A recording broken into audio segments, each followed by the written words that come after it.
nombre para adorarte, Señor. Gracias por las alabanzas, bendito Dios, queremos que lleguen a ti en olor fragante. Y gracias también porque podemos abrir tu palabra, amado Señor. Y esta mañana suplicamos que su Santo Espíritu pueda llenarnos, pueda guiarnos, pueda tocar nuestros corazones, Señor, nos pueda redarguir, nos pueda enseñar, Padre Santísimo, y que pongamos por obra lo que podamos aprender. Te agradecemos por cada persona que esta mañana está con nosotros, Padre. Algunos están todavía viniendo, pedimos que puedas apurarlos también, bendito Dios. Te alabamos esta mañana, glorificamos tu santo nombre, Señor. En Cristo Jesús oramos. Amén. Tome asiento, hermano. Tome asiento, por favor.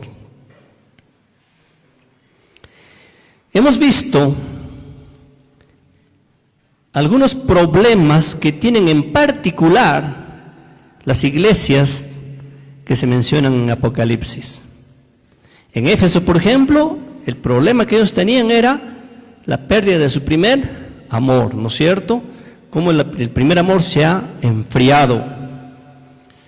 Luego, en Esmirna, la iglesia es la iglesia mártir, símbolo de las persecuciones que hubo allí, y su problema, hermanos, es que tenían temor a la muerte. Entonces, ellos debían ser vencedores frente a ese temor a la muerte. ¿Quién no tiene temor de morir, verdad? Creo que todos de algún modo tenemos este inconveniente, pero hemos visto cómo podemos ser vencedores frente a la muerte. Luego, en Pérgamo, hemos visto, hermano, cómo la iglesia se ha casado literalmente con el Estado, ¿no? La iglesia ha hecho un maridaje con el gobierno, y esto simplemente, hermano, ha significado una iglesia intransigente, una iglesia que se ha corrompido en el fondo, ¿no? Esto hemos visto semanas pasadas, y esta mañana vamos a ver la iglesia de Tiatira. ¿Cuál es el problema de esta iglesia? Hermano, la iglesia de Tiatira tiene un tremendo problema, y es que ese maridaje que hubo inicialmente ahora se está consolidando, y la iglesia seriamente se está corrompiendo. Yo quiero que podamos entender algo, ¿no? Si bien es cierto, hermano, la carta está dirigida a la iglesia, porque la iglesia está siendo afectada, sin embargo, el Señor siempre, hermano, tiene un remanente. Unos pocos creyentes que están en contra, por ejemplo, de la unión iglesia-estado, ellos están en contra, no quieren esa unión, porque saben que no es lo que Dios quiere, y como consecuencia están en contra de todas las imposiciones que en ese momento se está dando. ¿Y qué sucede con estos hermanos de la iglesia? Simplemente comienzan a ser hostigados, luego son expulsados y más tarde perseguidos. Pero la iglesia se ha corrompido. Entonces, esto es más o menos la iglesia de Tiatira, ¿ok? Miren, Tiatira es una ciudad, quizás la más pequeña de las 7 ciudades a quienes se dirige la carta. Y también, hermano, es una ciudad de la que poco se sabe. Sin embargo, si usted se da cuenta, es la iglesia al que el Señor le dirige la carta más extensa, ¿ya? Es curioso esto, ¿no? Le dirige la carta más extensa. Y en verdad no se sabe mucho acerca de la iglesia de Tiatira, o de la ciudad, perdón, en este caso. Algunos dicen que fue fundada por Alejandro Magno, quizás unos 300 años antes de Cristo. Pero lo que sí, su ubicación estaba situada más o menos a unos 64 kilómetros al sureste de Pérgamo, la iglesia anterior que hemos visto. Y actualmente allí existe una pequeña ciudad llamada Aquisar, ¿no? O sea, y está más o menos con unos 35,000 habitantes, esta pequeña ciudad. En el tiempo en que se escribe la carta a esta ciudad, hermano, era conocida por sus hiladuras, por sus lanas, por su tintorería. Había comercio de ese tipo. Y hay una persona en el libro de los Hechos que aparece con nombre propio que era originaria de esa ciudad, Lidia. ¿Se acuerdan de ella? Miren lo que dice Hechos capítulo 16, verso 4. Dice Hechos 16, 4. Entonces una mujer llamada Lidia, Mire lo que dice, vendedora de púrpura de la ciudad de Tiatira. Ahí está la ciudad, ¿ve?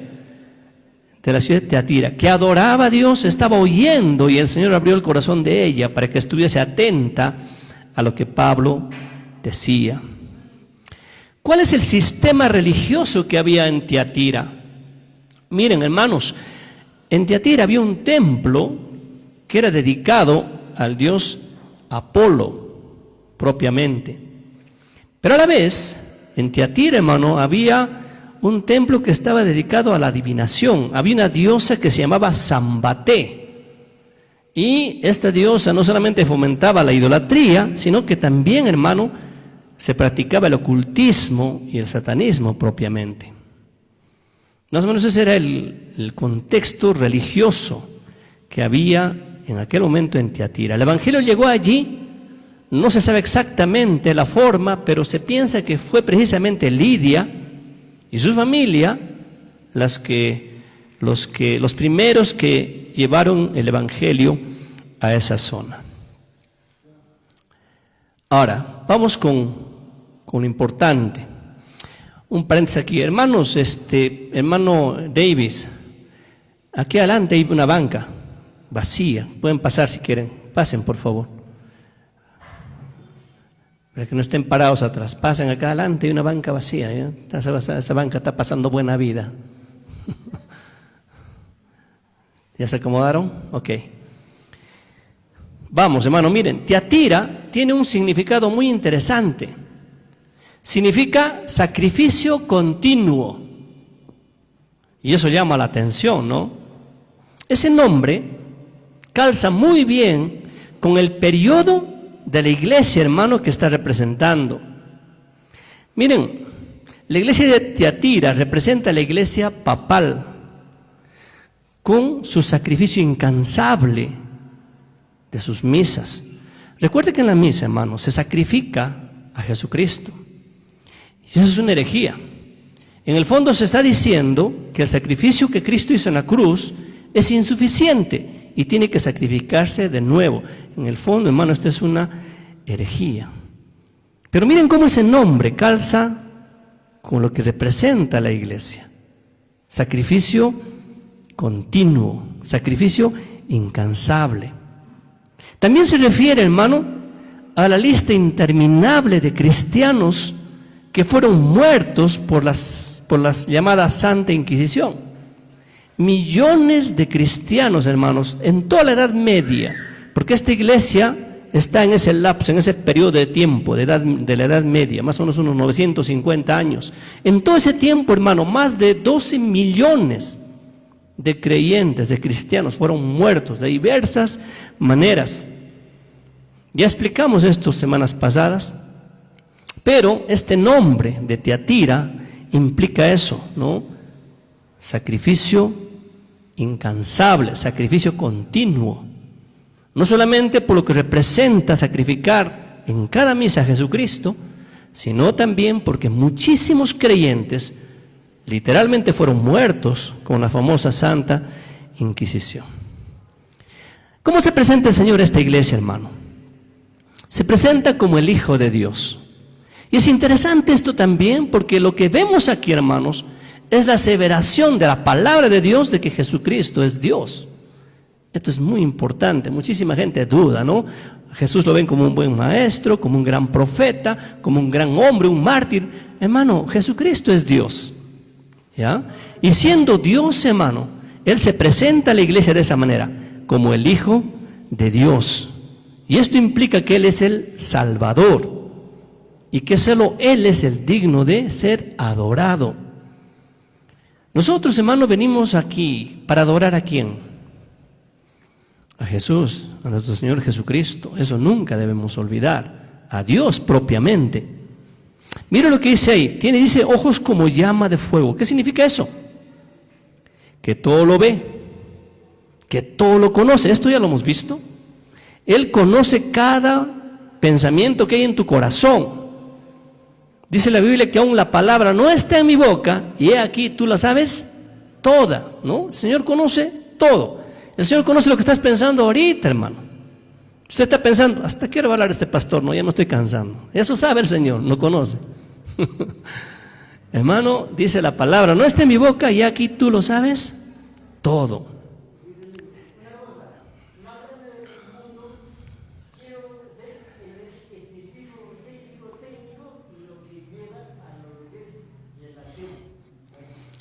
Gracias. Muy bien. Seguimos. Seguimos, hermanos, ¿ya? Lo otro que dice ahí, que tiene pies como bronce bruñido, ¿no? Pies como bronce bruñido. ¿Qué significa esto, hermano? Que Él viene no solamente para premiar a la iglesia, sino sobre todo para juzgar. Jesucristo es el único que juzga con propiedad a su iglesia, a las personas. Si hay una palabra que describe a Tiatira, hermano, es la palabra corrupción. ¿Por qué? Porque la iglesia de Tiatira se desvió doctrinalmente de la palabra de Dios. Vamos a ver esta iglesia que se corrompió entonces doctrinalmente. Si usted se da cuenta, hermano, en el versículo 19, lea conmigo lo que dice ahí. Dice el Señor, yo conozco tus obras y amor y fe y servicio y tu paciencia y que tus obras postreras son más que las primeras. El Señor, hermano, da 6 elogios a esta iglesia. 3 tienen que ver con virtudes del Espíritu Santo en la vida del creyente. ¿Cuáles son? Amor, fe, paciencia. Y eso tiene que ver con nuestra relación con Dios. Pero 3 de ellas también son condiciones humanas, son relaciones con nuestros semejantes. Y esto es obras, servicio y más obras. Lo que nos llama la atención, hermanos, es que el Señor elogia a esta iglesia por sus ministerios. Esta es una iglesia activa. No es una iglesia que está esperando las cosas, sino es una iglesia que está trabajando en la comunidad. A pesar de todo lo que estaba pasando, todavía ellos estaban trabajando allí. Están ocupados haciendo la obra para el Señor. Y ahí habla de obras con un alcance benevolente sobre todo. También hablan de servicio. El término servicio, hermano, más tarde es traducida como diácono. Y esto implica que estas personas estaban tan ocupadas como alguien que está corriendo y al correr levanta polvo de sus pies, ¿no? Esto es lo que implica en el fondo la palabra diácono, alguien que está activo, está sirviendo. Y esta iglesia era una de estas, ¿no? Es más, el Señor le elogia por los motivos que tiene para hacer eso. Y uno de los motivos era precisamente el amor. Recuerda, hermano, que cualquier cosa que nosotros hagamos debe estar matizado básicamente por el amor. Porque si no hay amor, ¿qué dice el apóstol Pablo?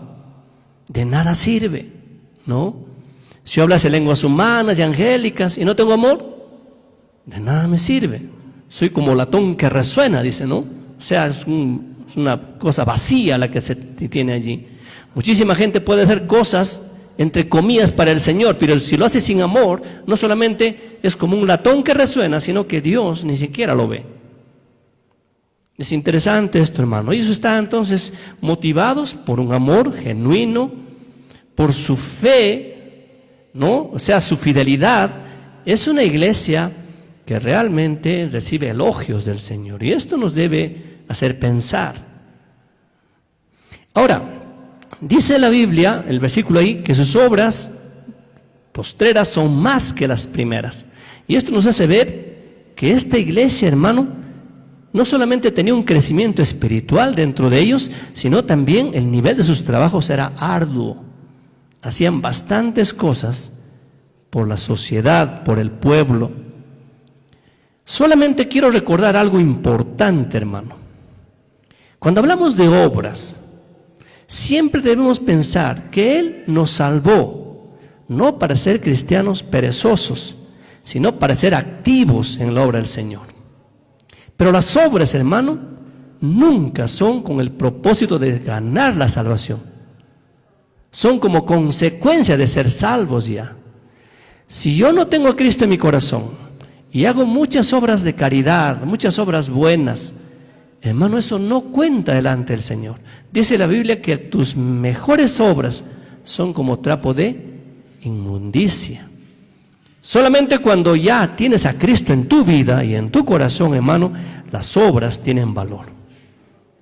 Ahora, ¿cómo es posible que una iglesia de esa naturaleza, con todas esas cualidades, de repente se desvía del Señor? De repente se aleja. ¿Por qué pasa esto? Porque la iglesia, hermano, se fue al otro extremo. Y quiero explicar esto. Miren, recuerde algo, la iglesia de Tiatira representa a la época de los años 590 a 1517, es decir, la iglesia medieval. En ese tiempo, hermano, la iglesia es absorbida por el gobierno y se impone el sistema papal en las iglesias. O sea, comienza a ver la jerarquía que hemos mencionado semana pasada. La jerarquía en las iglesias comienza a hacerse latente. De tal modo que el cristianismo, hermano, ya no es el que Jesucristo fundó. Recuerde que en este tiempo también la iglesia deja de ser perseguida y se convierte en la religión del Estado. Entonces cualquier persona, hermano, es cristiana porque se impone la religión a través del Estado, prácticamente a la fuerza, ¿no? Todos ahí llegan a ser miembros de la iglesia y los hombres ingresan a la iglesia sin siquiera estar arrepentidos. Por ejemplo, hermano, nuestro tiempo, todo el que nace en el Perú, ¿qué religión tiene? Católico, automático. Y crece en ese sistema. Cuando alguna vez escucha el Evangelio y entiende, se puede arrepentir, ¿cierto? Y puede llegar a los pies de Cristo. Pero mientras tanto, es una persona que pertenece a la iglesia, católica si se quiere, pero que no tiene a Cristo en su vida. Igualito sucedía con Tiatira. Muchísima gente estaba llegando a la iglesia, pero habían sido impuestos por el gobierno y la iglesia sencillamente se estaba corrompiendo. Ahora, quiero que lea el versículo 20. ¿Cuál es el problema de esta iglesia? Mira lo que dice. Pero tengo unas pocas cosas contra ti, que toleras a esa mujer Jezabel, que se dice profetiza, enseñe y seduzca a mis siervos a fornicar y a comer cosas sacrificadas a los ídolos. Si bien, hermano, la iglesia parecía que todo estaba bien, superficialmente viéndola, pero en el fondo la iglesia de Tiatira, hermano, estaba corrupta. En su esencia tenía problemas y Jesús viene a confrontar el pecado de la iglesia. Hermano, el Señor siempre quiere que la iglesia arregle su condición delante de Él.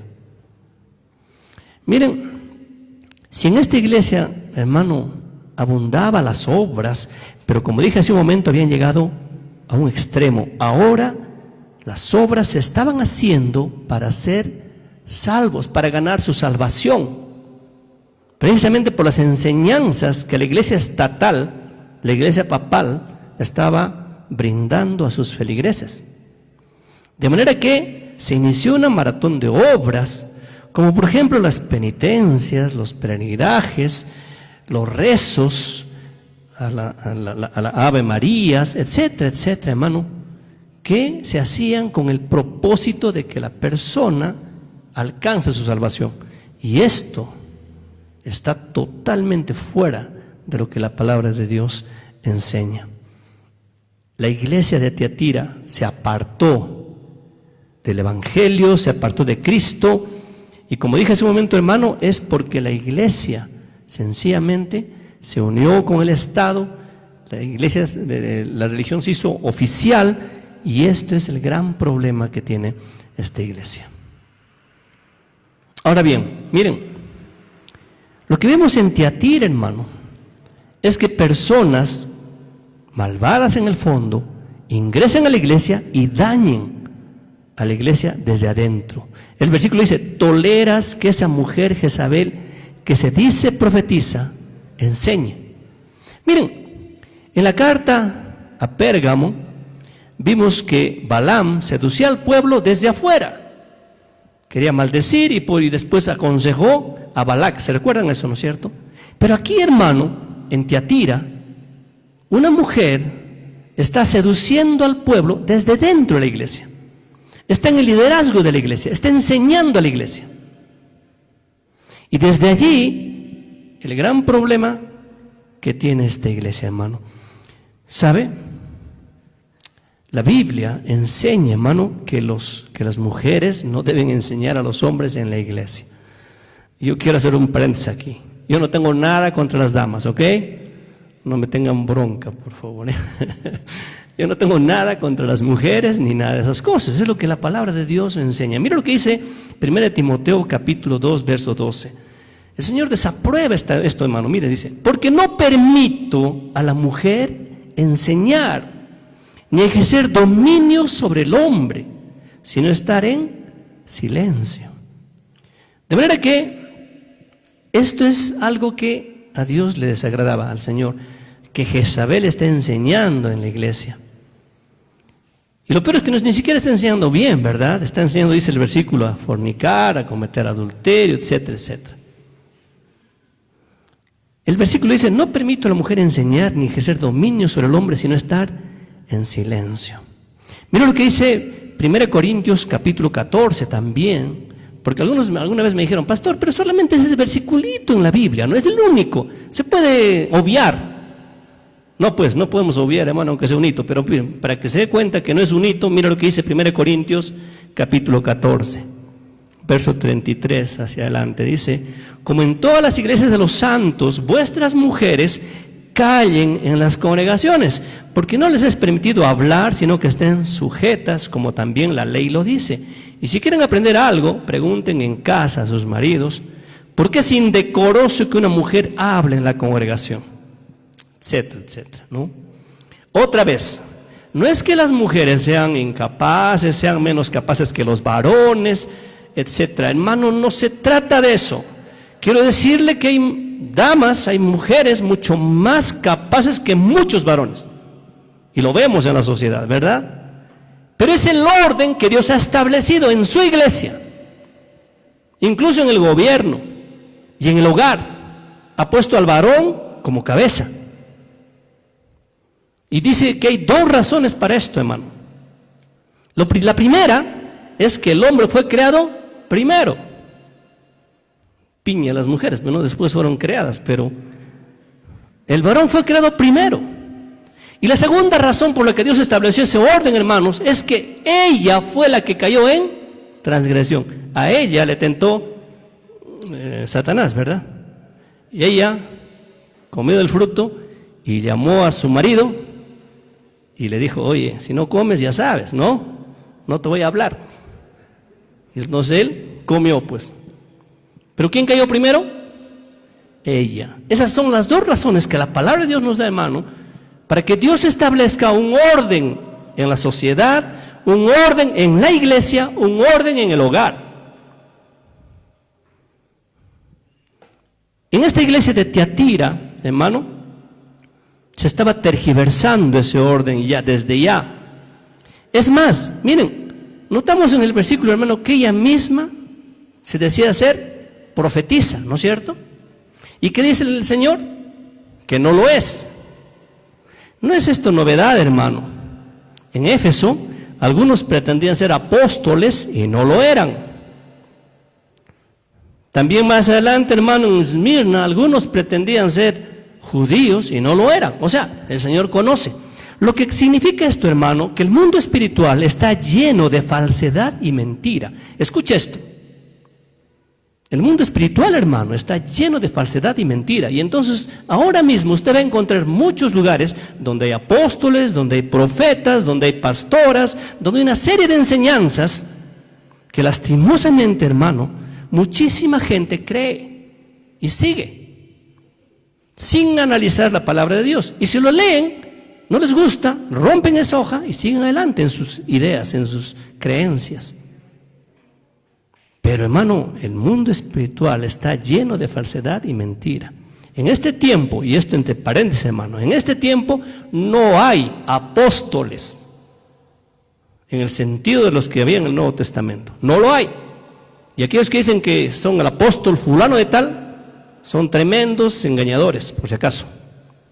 Y usted ve, ¿no?, en algunos canales de televisión, el apóstol tal, el profeta tal, la profetisa tal. Hermano, mucho cuidado. Otra vez, el mundo espiritual, hermano, está lleno de falsedad y mentira. Debemos tener cuidado aún en esos aspectos, como iglesia. Ahora, hermano, la palabra del Señor es curioso cuando toma ese nombre, Jezabel. ¿Le recuerda algo? ¿Le recuerda algo, hermano? En el Antiguo Testamento encontramos a una mujer llamada Jezabel, ¿no? ¿Quién era ella? Era la esposa de un rey. ¿Cómo se llamaba? Acab. Era la esposa del rey Acab. Obviamente, hermano, Jezabel corrompió a Israel en ese momento. Miren, ella era la esposa del rey y tomó las riendas, pues, ¿no? Tomó las riendas realmente. Ella hacía lo que quería. Ella adoraba a Baal. Y ahí en el reino, hermano, ella tenía como 400 profetas de Baal haciendo sus rituales para este ídolo, y ella era la que hacía todo lo que le venía en gana realmente. Corrompió a Israel, hermano, totalmente. La Biblia menciona que en el tiempo que se confrontó con Elías, salieron más de 850 profetas de Baal, los cuales fueron muertos. ¿Y qué pasó después de esto? Jezabel, hermano, amenazó a Elías con matarlo. Y Elías se asustó y se escapó, ¿se recuerdan? Pero lo que yo quiero que note, hermano, es que Jezabel metió a Israel en ese tiempo una religión pervertida, la adoración a Baal. ¿Y cómo era la adoración a Baal, hermano? Era una adoración sensual. Todas sus sacerdotisas eran la mayoría mujeres, simplemente eran prostitutas en el templo que tenía Baal. De esa magnitud era la adoración a este ídolo. De modo que Jezabel, hermano, se llegó a identificar con la iniquidad, con la idolatría y la adoración a ídolos, básicamente. Esto es Jezabel. Yo quiero que un poquito piense ahora, hermano. ¿En este tiempo habrá Jezabeles? Sí lo hay. No porque sea una persona que se pone delante de una iglesia y enseñe cosas, los hay algunas veces, hermano, pero más que eso, porque hace poco nomás, hermano, uno de los papas, si se quiere, dentro de la iglesia católica, hermano, obligó a todos a que adoren a una mujer. ¿A quién? A María. La mariolatría, hermanos, es parte de esto de Jezabel. Esto vamos a profundizarlo la semana que viene. Vamos a detallar muchos aspectos históricos, porque es importante que sepamos, hermano, hacia dónde camina la religión en el mundo y cómo la iglesia debe estar apartada de todo esto. Hoy en día, hermano, se tiene Jezabeles por montón, y usted lo sabe. Tantos nombres que se le ha puesto a María, ¿o no? De todo sitio. Y la gente, hermano, adora y considera a ella como la intercesora. Y la Biblia dice claramente que hay un solo Dios y un solo intercesor entre Dios y los hombres. ¿Quién es? Jesucristo. Punto, hermano. No importa si alguien cree diferente, lo que tú tienes que saber es que la palabra de Dios nos muestra esto muy claramente. Y muchos todavía tienen dudas, y muchos todavía coquetean con la religión, hermano, que no tiene nada que ver con el Señor. Tengamos mucho cuidado. En la Biblia, hermano, usted va a encontrar que lo que se llama idolatría, fornicación, adulterio, hermano, es simplemente infidelidad a Dios. Es adorar cualquier cosa menos a Dios, literalmente. Ahora, alguien me dijo alguna vez, pero pastor, cuando nosotros nos inclinamos a una imagen, Es solamente su figura, nosotros estamos adorando a Dios. Y eso es falso, hermanos. El Señor Jesucristo dio la manera como debemos adorar a Dios. ¿Cómo se le adora? En espíritu y en verdad. Así dice claramente la palabra, hermano. Y aún dice, no te harás imagen, no te harás figuras, ninguna representación, ni en el cielo, ni en la tierra, ni abajo de la tierra, porque esto es abominación delante de Dios. Pero la iglesia de Tiatira, hermano, sencillamente ha caído en todas estas cosas. ¿Sabe? En el fondo, hermano, los que estaban siguiendo a Jezabel, y lo que estaba haciendo Jezabel era desviar del camino correcto a la iglesia de Cristo. ¿Cuántas veces, hermano, usted escucha cantos de sirena por aquí y lo quieren desviar del camino correcto? Ese camino antiguo, ese único camino que te conduce al Padre. ¿Quién es?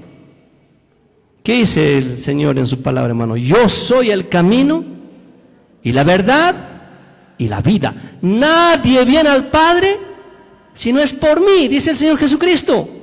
Es el único camino. No hay vírgenes, no hay santos, no hay rezos, no hay nada de esas cosas. Pero lastimosamente la religión, hermano, ha enceguecido a la gente y están siguiendo estas cosas, han desviado el camino. Jezabel está de por medio y está matando la iglesia de Cristo, hermanos. Gracias a Dios, como en el tiempo de Jezabel, en el tiempo de la iglesia de Tiatira, hermano, había un remanente. Había pocas personas que estaban en contra de todas esas enseñanzas, no querían adorar a los ídolos y estaban siguiendo al Dios verdadero a través de su palabra. Fueron expulsados, fueron perseguidos y más tarde, hermano, fueron muertos muchísimos de ellos. Igual que en ese tiempo, en este tiempo, hermano, hay todavía el remanente que le pertenece al Señor.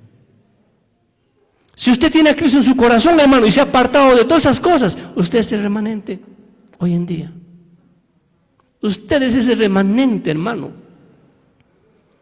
¿Se da cuenta cuánta población tiene el Perú? ¿Alguien se recuerda? Más de 30 y tantos millones, ¿no es cierto? ¿Cuántos son creyentes evangélicos genuinos? Yo tengo que decir así, hermano, porque hay evangélicos de todo tipo también, ¿Cuántos? No sabemos, ¿verdad? Pero no somos muchos, hermano. Ese es el remanente.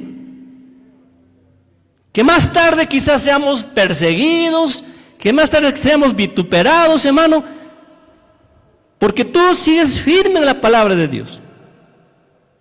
Hoy en día hay una palabrita que está de moda, se llama tolerancia. ¿Qué dice? Es que tú tienes que ser tolerante.